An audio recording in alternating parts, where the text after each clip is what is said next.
नमस्कार साथियों, स्वागत है एपी कैरियर 2.3 में। आज हम देखेंगे यूपी ट्रिपल एससी लेखपाल जो कि प्रीवियस ईयर का क्वेश्चन कराने वाला हूं, जो कि आपका 13/9/2015 में पेपर हुआ था, सामान्य ज्ञान जनरल नॉलेज जीके का। ये सेकंड पाली का है। फर्स्ट पाली का मैं वीडियो इसके पहले करा चुका हूँ। इसमें संपूर्ण हल मिलने वाला है और 2025 में किस टाइप का प्रश्न आएगा वो भी हम जान लेंगे। तो चलिए पहला प्रश्न की तरफ चलते हैं। तो देखिए, उस समय आपका पार्ट 2 में ये था आपका सामान्य जानकारी का। तो 51 नंबर प्रश्न था। ये आपसे पूछा है कि ढालू सड़क पर पत्थर लुढ़काना ऊपर की ओर उठाने से अधिक आसान होता है, क्योंकि यानी कि जो सड़क है ढलाव है, नीचे की तरफ ढलता हुआ है और ऊपर की तरफ हम कोई सामान उठा कर लेकर जाएंगे तो क्या होगा। तो पत्थर को लुढ़काने में किया गया कार्य इसे उठाने की अपेक्षा कम होगा। क्या होगा? उठाने की अपेक्षा कम होगा। ऑप्शन नंबर सी इसका सही हो जाएगा। यानी कहने का मतलब है किसी पत्थर को हम ढुलकाएंगे तो उसमें कम बल का काम लगेगा, जबकि उसको उठा कर लेकर जाएंगे तो उसमें ज़्यादा बल की आवश्यकता होगी। और इसका एक फॉर्मूला आप जान लीजिए, कार्य बराबर होता है बल गुणे दूरी। क्या होता है? कार्य बराबर बल गुणे दूरी। नेक्स्ट देख लेते हैं। नेक्स्ट है 2 नंबर प्रश्न। दालें किसका अच्छा स्रोत होता है? यानी कि जो दाल होता है वह किसका अच्छा स्रोत होता है? कार्बोहाइड्रेटों का, वसाओं का, प्रोटीनों का, विटामिनों का। तो कार्बोहाइड्रेट में क्या होता है? प्रोटीन मिलता है। दाल से हम अगर दाल का सेवन करते हैं तो उसमें हमें प्रचुर मात्रा में प्रोटीन मिलेगा। और सबसे सुपाच्य प्रोटीन जो है मूंग की दाल में पाया जाता है। यानी अगर आपसे प्रश्न पूछा जाए कि सबसे अधिक जो प्रोटीन है किस दाल में मिलेगा, तो मूंग की दाल में मिलेगा। तो इसका सही आंसर हो जाएगा ऑप्शन नंबर सी। नेक्स्ट प्रश्न देख लेते हैं। नेक्स्ट है, निम्नलिखित में से किसको संविधान की आत्मा के रूप में माना जाता है? यानी संविधान की आत्मा किसे कहा जाता है? ये पॉलिटी का प्रश्न अब कहा गया है। तो संविधान की आत्मा प्रस्तावना को कहा जाता है। किसको? प्रस्तावना। यानी ऑप्शन नंबर ए को हम संविधान की आत्मा कहेंगे। भारतीय संविधान सभा के एक सदस्य पंडित ठाकुरदास भागवत ने कहा था कि प्रस्तावना संविधान का अति मूल्यवान भाग है। यह संविधान की आत्मा है, यह संविधान की कुंजी है तथा एक ऐसा यंत्र है जिसे संविधान को मापा जा सकता है। किसने कहा था? पंडित ठाकुरदास ने। क्या थे? संविधान सभा के एक सदस्य थे।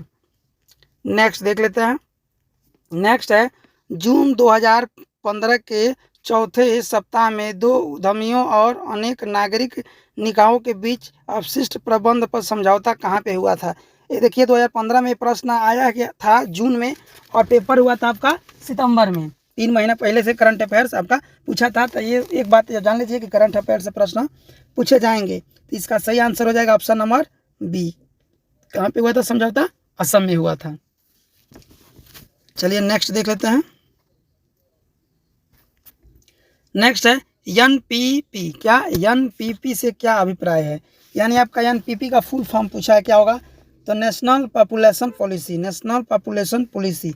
ऑप्शन नंबर सी इसका सही आंसर हो जाएगा। यह प्रश्न उस समय पूछा था, नेशनल पॉपुलेशन पॉलिसी एनपीपी का अभिप्राय यानी फुल फॉर्म क्या होगा।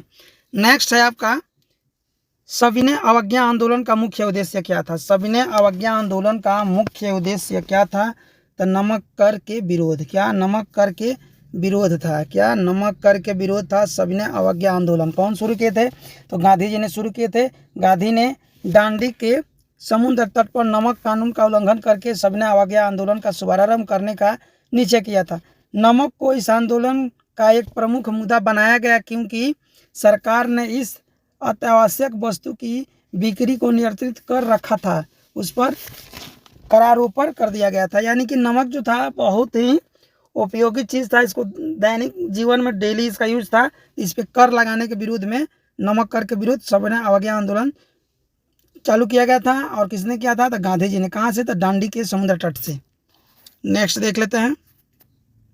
नेक्स्ट है, हमारे रुधिर में ऑक्सीजन का परिवहन एक प्रोटीन द्वारा होता है जिसका नाम है।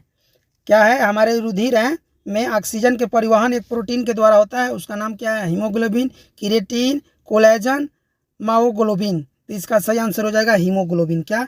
हीमोग्लोबिन के जरिए जो है हमारे रुधिर में ऑक्सीजन का प्रवाह होता है, परिवहन होता है। नेक्स्ट है, लोकसभा चुनाव के लिए उम्मीदवार बनने की न्यूनतम आयु सीमा क्या है? ये प्रश्न 2 बार पूछ दिया है, फर्स्ट शिफ्ट में भी और सेकंड शिफ्ट में।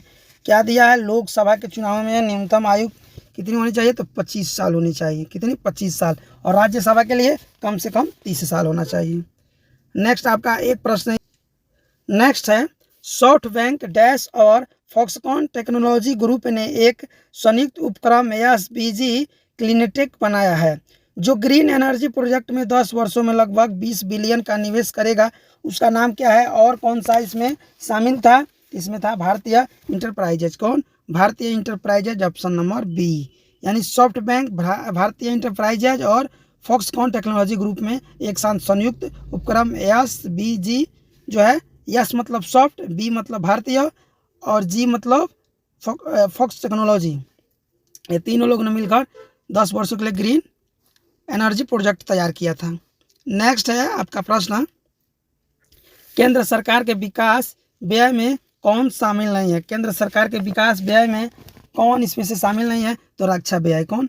रक्षा व्यय केंद्र सरकार के विकास व्यय में शामिल नहीं होता है। नेक्स्ट है, प्रायद्वीपीय भारत का दक्षिणी छोर कन्याकुमारी कहाँ पे स्थित है?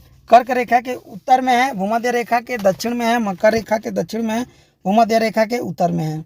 क्या पूछा है? प्रायद्वीपीय भारत जो अपना है उसका दक्षिणी छोर पे एक कन्याकुमारी जगह है, तो कन्याकुमारी वह कहाँ है? तो कर्क रेखा के उत्तर है। तो देखिए कर्क रेखा जो है भारत में ये जो गुजरती है, ये बिहार झारखंड से होकर गुजरती है, सॉरी बिहार नहीं झारखंड से होकर गुजरती है, जिसकी स्थिति लगभग 26 डिग्री के आसपास है। और कन्याकुमारी नीचे है तो उस कर्क रेखा के ऊपर नहीं होगा। भूमध्य रेखा के दक्षिण है, ये भी नहीं होगा। और मकर रेखा जो है, मकर रेखा ऊपर है तो ये भी नहीं होगा। तो भूमध्य रेखा के क्या है? यह ऊपर है। क्या है? भूमध्य रेखा के ऊपर है। नेक्स्ट देख लेते हैं, किस देश ने कोपा अमेरिका 2015 जीता था? किस देश ने कोपा अमेरिका 2015 का खिताब जीता था? तो इसे चिली ने जीता था। कौन? चिली ने। ऑप्शन नंबर इसका डी सही आंसर हो जाएगा। कोपा अमेरिका 2015 का खिताब चिली ने अर्जेंटीना को पेनाल्टी शूट आउट में 4-1 से परास्त कर दिया था। वर्ष 2021 में अर्जेंटीना ने यह खिताब जीता था। पहले चिली जीता, फिर 2021 में अर्जेंटीना ने जीत लिया। नेक्स्ट है, चौरी चौरा हत्याकांड कब हुई थी?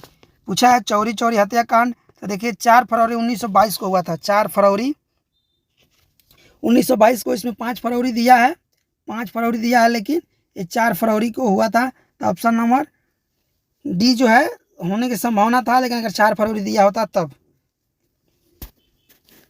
नेक्स्ट देख लेते हैं। नेक्स्ट वह कौन सा स्थान है जहां अंतिम मुगल सम्राट बहादुर शाह जफर की मृत्यु हुई थी? इसमें 2 क्वेश्चन आपको जानने को मिल गया। अंतिम मुगल सम्राट का नाम क्या था? तो बहादुर शाह जफर। और इनकी मृत्यु पूछा है वह किस जगह पे हुआ था? रंगून में हुआ था। कहाँ? रंगून। Option number C. इनकी मृत्यु कब हुई? तो अंतिम मुगल सम्राट बहादुर शाह जफर की मृत्यु 7 नवंबर 1862 को रंगून में हुई थी। रंगून में 1862 में।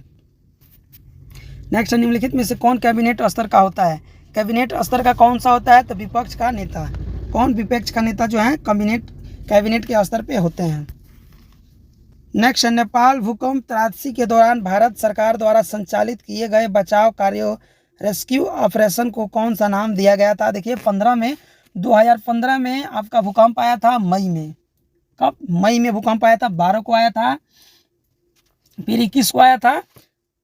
तो उस समय का एक क्वेश्चन है कि उस समय भारत रेस्क्यू टीम चालू किया था, उस रेस्क्यू का नाम क्या था आपसे पूछा था? तो ऑपरेशन मैत्री। क्या? ऑपरेशन मैत्री उस समय नाम इसका दिया गया था। 2015 में भूकंप आया था। तो ऑप्शन नंबर बी इसका सही आंसर हो जाएगा।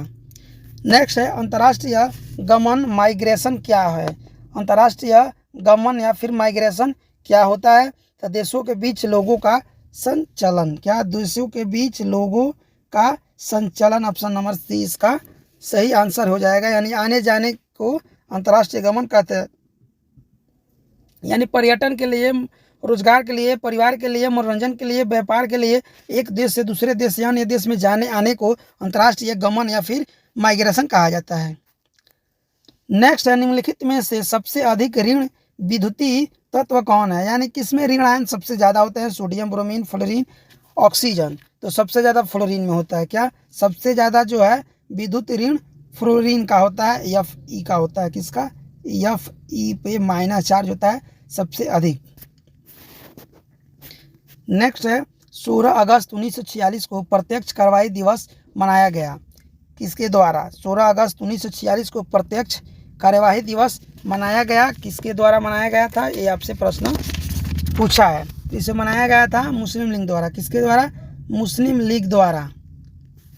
नेक्स्ट है 70 नंबर प्रश्न यानी कि 20 नंबर प्रश्न, उछाछन यानी अनावरण पर किसी पदार्थ का वायु से नमी का अवशोषण करने के गुण को क्या कहा जाता है, तो इसको कहा जाता है प्रवेशण, क्या, प्रवेदन। ऑप्शन नंबर सी इसका सही आंसर हो जाएगा। नेक्स्ट है 21 नंबर प्रश्न यानी 71, उस समय का दिया है कि हाल ही में अंतर्राष्ट्रीय क्रिकेट काउंसिलिंग यानी आईसीसी के अध्यक्ष के रूप में किसे चुना गया है। 2015 में किसे चुना गया था, तो जहीर अब्बास को, किसको, जहीर अब्बास को। ऑप्शन नंबर सी इसका सही आंसर हो जाएगा।